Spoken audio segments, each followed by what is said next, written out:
What's up, y'all? What's up, IDP Army? Jordan Reigns at 50 Shades of Drunk. I thought it'd be cool to come on today. We got a little time before the Super Bowl. Go Chiefies. Just discuss, the Defensive Player of the Year debacle, shall we? As anybody knows or watched last night, they gave it to Aaron Donald.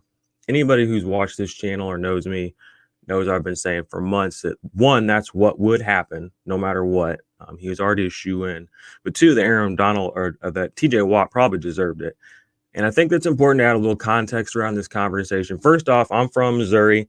I remember when the St. Louis Rams drafted Aaron Donald. So I'm maybe an Aaron Donald hater, but I try to look at this as objectively as possible. I'm a Rams fan as much as I am a Steelers fan. Well, probably more a Steelers fan anymore, but I'm also a Chiefs fan. So, Aaron Donald, I've watched him. I know what he's capable. I know what he brings to that team. I understand it. I get it. Okay. That does not mean that it's mutually exclusive from the fact that the NFL chooses to pander to Aaron Donald. They have for a while. What he does at the defensive tackle position is always the argument. It's the only argument that they really have that they can stand on. And I get it. Maybe I don't understand the nuances of the defensive tackle position as much, whatever. But to bring context to this conversation, it's more about the fact that Watt's been snubbed 2 years in a row. Last year, he was snubbed to Stephon Gilmore. The big thing with Stephon Gilmore was all of his interceptions last year, and he was shut down corner. But his interceptions last year, I brought this up, and it pissed me off, was he had interceptions against Josh Rosen, Daniel Jones, Sam Darnold, Dak Prescott, and then 2 against Andy Dalton. And it was like, come on. I mean, TJ Watt led the league in forced fumbles last year. He was a huge, ascending talent. He basically was the reason the Steelers even came close to getting to the playoffs last year with no offensive weapons whatsoever. And he was snubbed to a guy that most didn't even come up this year hardly in any conversations. Yeah, I know Stephon Gilmore got hurt, but he might not even be a relevant NFL player ever again based on the injury he had. So to go from the best defensive player in the league to nobody even talks about you now to maybe we never see you again, that's a snub. This year he got snubbed to Aaron Donald. The context around Aaron Donald, say what you will, if you value the double teams, triple teams, whatever, TJ Watt gets those too. He gets held a lot too. You say, well, Donald, he gets his pressures and his sacks from the middle. Yeah, but you have to look, again, it's contextual. Look at 30% of Aaron Donald's sack production this season came against Alex Smith off the bench.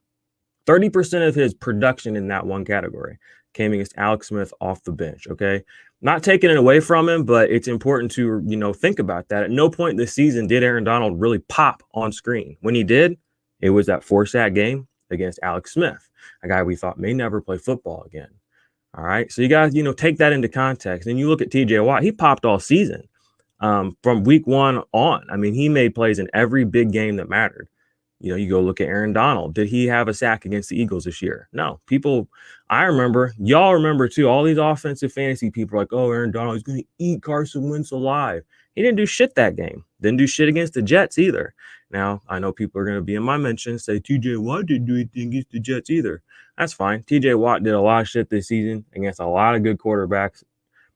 A lot. Every week, TJ Watt was making plays. Aaron Donald's name did not come up in that conversation as much. Now, let's talk just about the numbers. Now, I know they play different positions. That's fine. Aaron Donald had one of his worst seasons of his career. Lowest tackle for loss of his entire career. He went down 6 tackles for loss this year, 10 from last year. He's averaged 20 his whole career. He had 14 this year. Meanwhile, TJ Watt ascended, added 10 tackles for loss to his totals from last year, led the league in that category with 23. That's all. That's 10, almost 10 more than Aaron Donald. Oh, yeah. And he played one less game. Also played about 100, 150. I don't know. The exact math eludes me right now. I didn't bring that up. But about 100 less snaps than Aaron Donald. He played a full less game than Aaron Donald, too. Had more sacks than him, more tackles for loss. Aaron Donald also put up one of his worst seasons in tackles. It was actually his second worst season in tackles. So he puts up 2 of his worst seasons in a statistical category. But still, he's just a shoe-in to go win the Defensive Player of the Year. Now, again, I've said it all season, all offseason. You can go check all my episodes, check my fleets. I mean, I've said it. This is what's going to happen.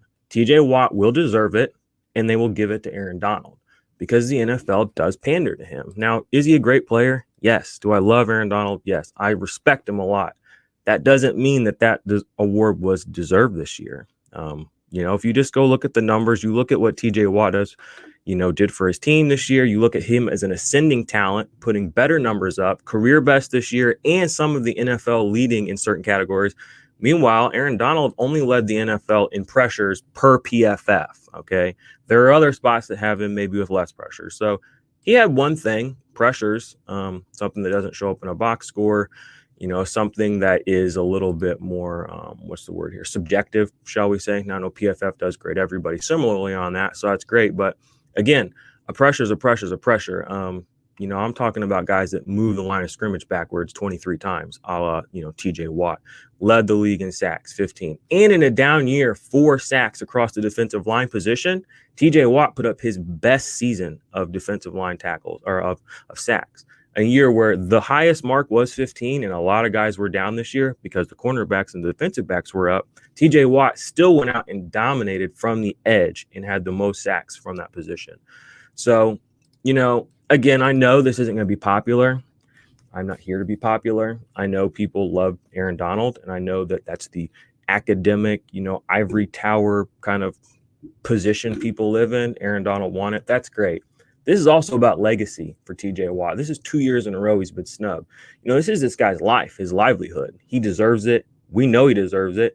He had that tweet out so fast last night because he knew it was going to happen. He had that shit saved in his drafts. He knew he was going to get snubbed.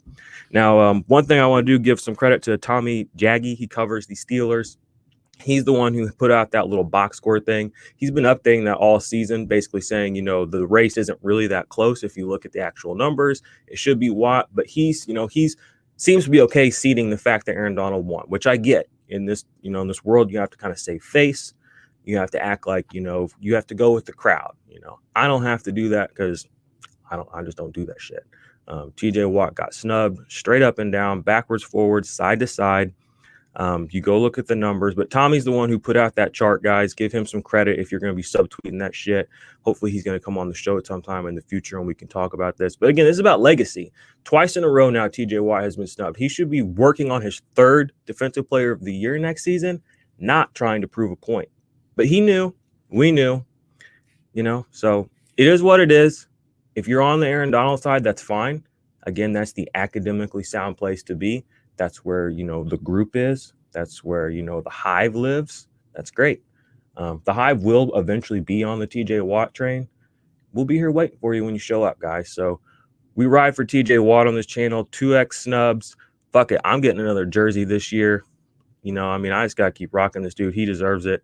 He's, people are already saying like, oh, he's going to be a Hall of Famer. We already know he's basically in the Hall of Fame conversation, but we can't give him a Defensive Player of the Year award because we have to give it to Aaron Donald. I don't know, man. I'm not in on that shit. So it is what it is. That's my take on it. Aaron Donald, hats off. You won another one. Did you deserve it? My opinion's different than a lot of people's. So, all right, IDP Army. Let's go, Chiefs. Go kick some ass. Go whoop Tom Brady's ass. I know Tom Brady's going to bring the heat, though. So let's do it, y'all. Have a good Sunday. Love you. Appreciate you, IDP Army. I'll be back later this week with an episode of the podcast. We're going to talk some stuff. I'm not going to drop too many hints about it, but you'll want to hear it. All right. See you later.